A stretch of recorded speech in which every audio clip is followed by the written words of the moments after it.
میرے آج کا بیان کا موضوع ہے قرآن مجید فرقان حمید کی تلاوت کی فضیلت اور قرآن پاک پڑھنے کے آداب۔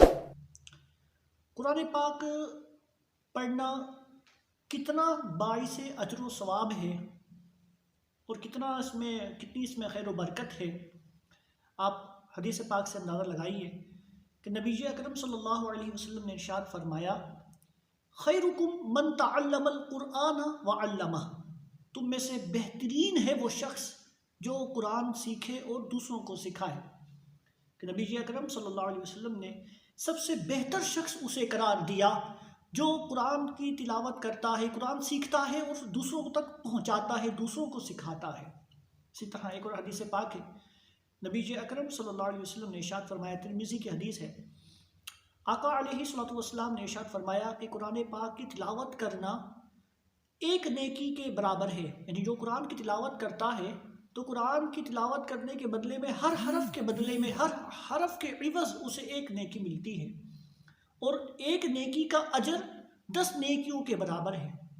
پھر نبی اکرم صلی اللہ علیہ وسلم نے ارشاد فرمایا، میں نہیں کہتا کہ الف لام میم ایک حرف ہے،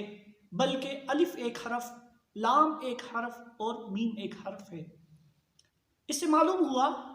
کہ جتنے حروف کی ہم تلاوت کریں گے ہر حرف کے بدلے میں حدیث پاک کی روشنی میں 10 نیکیوں کے اجر کے برابر نیکیاں ملیں گی۔ قرآن پاک کے بے شمار فضائل ہیں، مختلف احادیث میں مختلف فضائل وارد ہوئے ہیں۔ اب قرآن پاک پڑھنے کے آداب کیا ہیں؟ ہمیں قرآن کریم فرقان مجید پڑھنے کے آداب بھی معلوم ہونا ضروری ہیں۔ قرآن پاک پڑھنے کے آداب میں سے ایک ادب یہ بھی ہے کہ باوضو ہو کر قرآن پاک کی تلاوت کرے، ہو سکے تو قبلہ رو ہو، اور قرآن پاک پڑھنے میں خشوع و خضوع کی رعایت کرے۔ جب قرآن پاک پڑھ رہا ہو تو اعوذ باللہ من الشیطان الرجیم سے افتتاح کرنا مستحب ہے، اور ہر سورت کی ابتدا بسم اللہ الرحمن الرحیم سے پڑھنا یہ سنت مبارکہ ہے۔ اسی طرح جب قرآن پاک پڑھ رہا ہو اور دوران تلاوت اس نے کوئی دنیاوی کام کیا، مثلا کسی کام کے لیے گیا، دنیاوی کام کے لیے گیا، تو اسے چاہیے کہ وہ واپس آ کر اعوذ باللہ من الشیطان الرجیم اور بسم اللہ الرحمن الرحیم کا اعادہ کرے۔ اور اگر کوئی دینی کام کیا، مثلا سلام کا جواب دیا یا چھینک کا جواب دیا، کوئی دینی کام کیا، تو پھر بسم اللہ الرحمن الرحیم پڑھ کر قرآن پاک کا دوبارہ سے اس کو کنٹینیو کرے، لیکن اس میں پھر اعوذ باللہ پڑھنے کی اس کو جو ہے وہ حرج نہیں، اور اعوذ باللہ پڑھنے کی اس کو ضرورت نہیں۔ قرآن مجید فرقان حمید، اس کے آداب میں سے ایک ادب یہ بھی ہے کہ ناپاک جگہ پر قرآن پڑھنا یہ ناجائز ہے، پاک جگہ پر قرآن پڑھنا چاہیے۔ قرآن کے آداب میں سے یہ ہے، اگر کوئی واش روم میں، باتھ روم میں یا نعوذ باللہ ناپاک مقام پر قرآن کی تلاوت کرتا ہے تو ایسا شخص گناہ گار ہوگا، ایسا کرنا سخت گناہ ہے۔ اور جب لیٹ کر پڑھنا، بعض لوگ لیٹ کے قرآن کی تلاوت کرتے ہیں تو لیٹ کے قرآن پڑھنا بھی منع ہے، لیکن اگر کوئی شخص لیٹ کر پڑھتا ہے تو اسے چاہیے کہ وہ اپنی ٹانگیں سمیٹ لے اور منہ کو کھلا رکھے، تب اسے لیٹ کر پڑھنے کی اجازت مل جائے گی۔ اسی طریقے سے قرآن پاک مجمع کے اندر قرآن پڑھنا، اگر کوئی بندہ مجمع میں قرآن کی تلاوت کر رہا ہے اور مجمع اسی مقصد، اسی غرض سے وہاں موجود ہے، قرآن کو سننے کے لیے وہاں جمع ہے، تو سب پر قرآن سننا فرض ہے، ورنہ صرف ایک سن لے گا تو پھر سب کے لیے کفایت کر جائے گا۔ کہ وہاں پر اگر کوئی قرآن کی تلاوت کی جا رہی ہے لیکن مجمع وہاں پر قرآن سننے کے لیے جمع نہیں ہوا تو ایک سن لے گا تو پھر وہ کافی ہو جائے گا، سب کا سننا ضروری نہیں ہوگا۔ لیکن اگر وہاں مجمع اسی مقصد کے لیے موجود ہے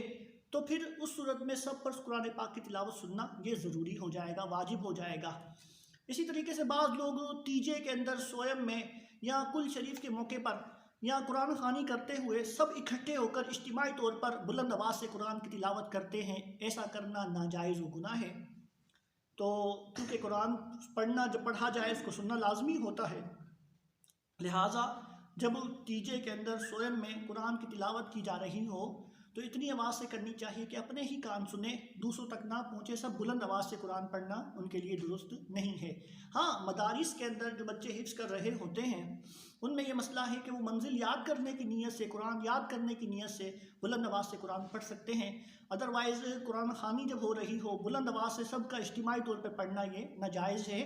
بلکہ اس صورت میں اتنی آواز سے پڑھیں کہ اپنے اپنے کان سن لیں۔ ایک اور مسئلہ آخر میں عرض کروں گا کہ جب قرآن کی تلاوت کی جا رہی ہو، جب قرآن کو ختم کیا جا رہا ہو، مکمل کیا جا رہا ہو، تو علماء فرماتے ہیں کہ گرمیوں کے موقع میں دن میں قرآن ختم کرنا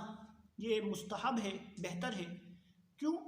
کیونکہ جب حدیث پاک کی روشنی میں، حدیث پاک میں آپ علیہ الصلوۃ والسلام نے ارشاد فرمایا کہ جو شخص